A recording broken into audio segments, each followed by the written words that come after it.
Jóvenes, reciban ustedes un saludo de paz y bien de parte de la profesora Esperanza y mi persona. Como ustedes saben, jóvenes, ambas estamos a cargo del área de ciencias sociales. Bien, el día de hoy, ¿qué vamos a trabajar? Vamos a trabajar la Guerra Fría. Pero para ello, primero vamos a ver de cómo quedó el mundo después de la guerra. Chicos, los países aliados trataron de organizarse. ¿Para qué? Para recuperarse después de esta Segunda Guerra Mundial, ¿ya? Y para ello habían creado planes de reconstrucción. Uno de los primeros planes que habían propuesto era la Organización de la Paz. Y dentro de este plan habían creado la ONU, ¿ya? Chicos, nosotros sabemos que después de la Primera Guerra Mundial hubo la intención de crear una institución que velara por la paz mundial, ¿sí? Pero ello solamente se quedó en intención. ¿Por qué? Porque después de la Segunda Guerra Mundial, los países tomaron conciencia que definitivamente debiera de existir un organismo que velara por esa paz. Y así fue, con la creación de la ONU y con la participación de más de 50 naciones, ¿ya? ¿Cuáles eran los objetivos de la ONU? Era la defensa de los derechos humanos de la persona. Es decir, que no debería de haber ningún tipo de discriminación de raza, sexo, religión, etc. ¿Ya? Otro de los objetivos que tenía la ONU era el mantenimiento de la paz. ¿Ya? Chicos, antes de ser partícipe de la ONU, tenías que firmar un compromiso de que si alguna vez tú te encontrabas en algún tipo de enfrentamiento con un país vecino, ibas a optar por la negociación, por la conciliación, ¿ya? Es decir, que no deberías de tener algún tipo de actitud bélica. Bien, otro de los objetivos de la ONU era la libre determinación de los pueblos. Chicos, ustedes habían visto de que se dieron la creación de diversos países, ¿no? Después de la Segunda Guerra Mundial. Pues esto fue aprobado también por la ONU, ¿ya? La libre determinación de los pueblos. Si tú ya no querías estar bajo el mismo sistema de gobierno del país en el que estabas viviendo, es decir, nos estamos refiriendo a una nación, ¿ya? Entonces, había esta determinación de los pueblos de crear un nuevo país, ¿ya? Luego, otro objetivo tenemos a la cooperación entre los pueblos que eran partícipes de la ONU, ¿ya? Donde ellos pues se comprometían a ayudarse entre sí en programas, ¿ya? Que tenían que ver con alimentación, con salud, con educación, ciencia y cultura, relacionado a lo que es el trabajo y también a los infantes. Bien, en el aspecto de la reconstrucción económica, chicos, vamos a ver cuáles eran los planes que se daban. Chicos, después de 1930, de la depresión que se dio en esos años, y además de los efectos de la guerra, más de 44 países se dieron cuenta de que había la necesidad de crear un Fondo Monetario Internacional, ¿no? Con un banco. Y para ello, chicos, los Estados Unidos ya formuló un plan que era llamado el Plan Marshall. ¿Y en qué consistía este Plan Marshall?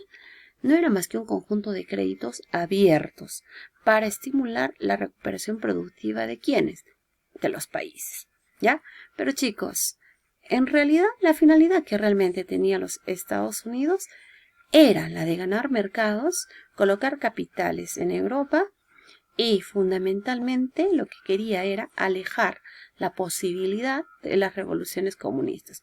¿Por qué? Porque ya sabía de que la URSS estaba creciendo su influencia en gran parte de Europa, ¿sí? Entonces, este plan Marshall sería pues el plan perfecto para ganar más adeptos, ¿ya? ¿Y por qué su nombre? Porque lo había propuesto el general George Marshall.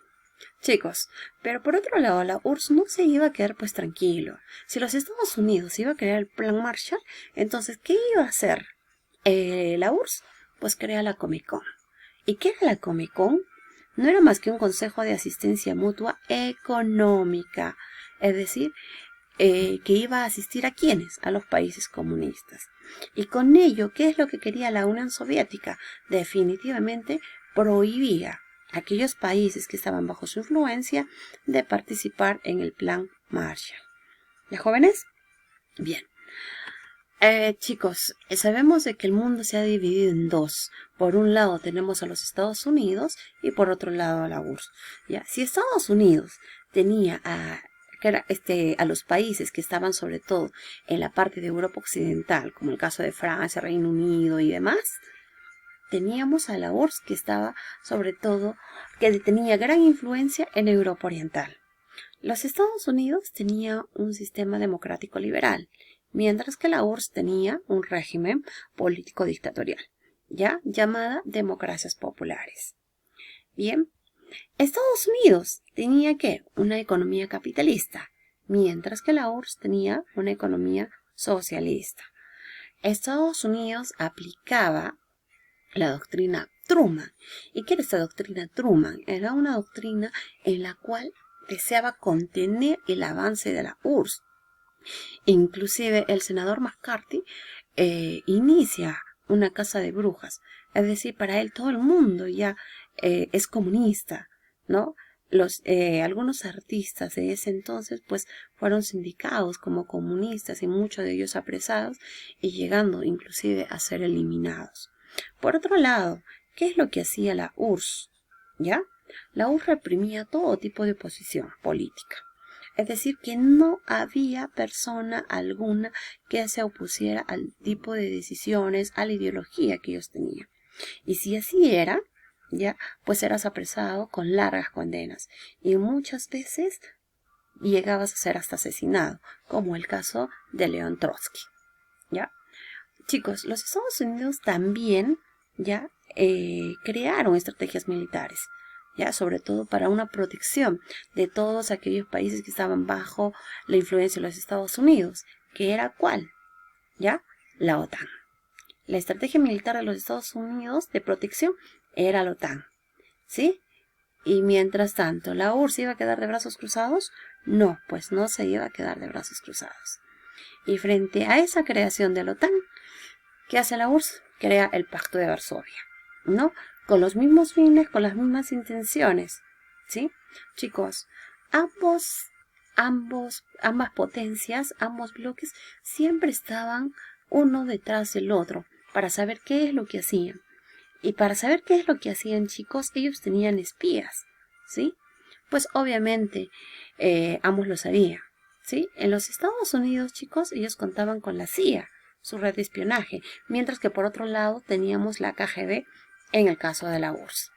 Chicos, la Guerra Fría tuvo etapas, ¿ya? La primera etapa es la formación del mundo bipolar, en la coexistencia pacífica, y la tercera que es el rebrote de la guerra. Nosotros vamos a ver ahora sobre la primera etapa de la Guerra Fría. Bien, jóvenes, entonces proseguimos, ¿ya? Vemos la primera etapa de la Guerra Fría y cuáles son los primeros conflictos que se dan. Hay conflictos regionales. Si bien es cierto que las dos superpotencias no se enfrentaban directamente, pero siempre estaban apoyando a quienes, a sus contendientes, ¿ya? Como en algunos casos de Corea, Vietnam y Afganistán. Chicos, uno de los primeros conflictos que tenemos es la crisis de Berlín. Como nosotros ya sabemos, chicos, Berlín ya había sido dividido también por los 4 países que habían vencido en esta guerra, ¿ya? Entonces, ¿qué es lo que había originado, digamos, el conflicto?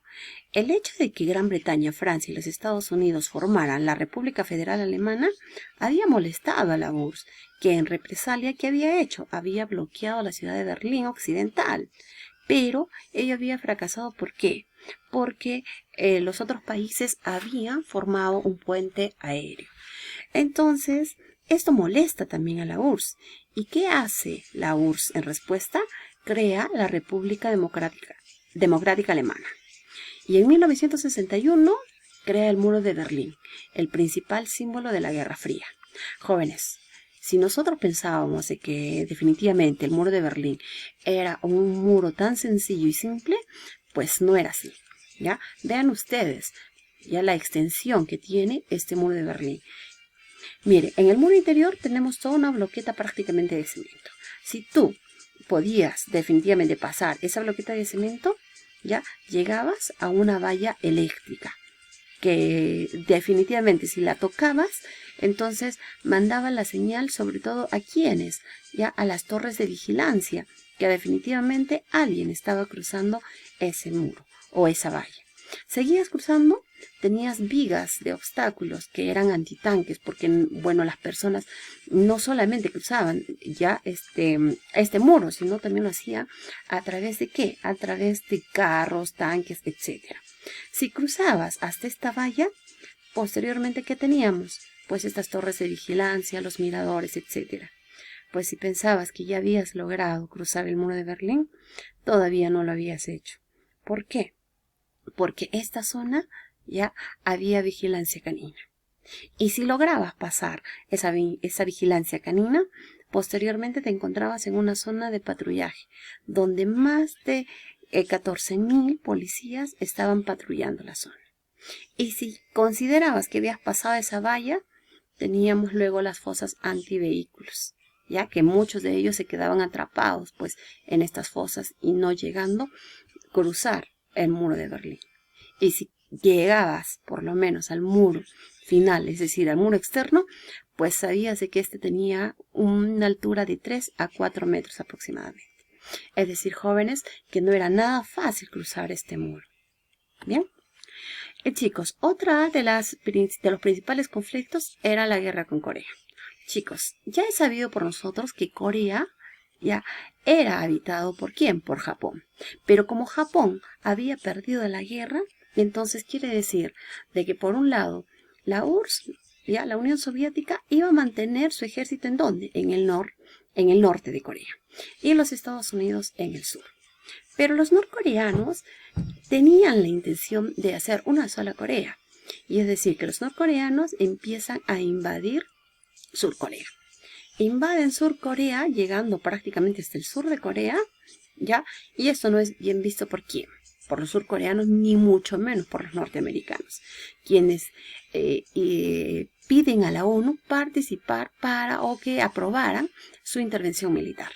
La ONU lo aprueba y definitivamente se lanza a la ofensiva norteamericana, haciendo retroceder a quienes, a los norcoreanos.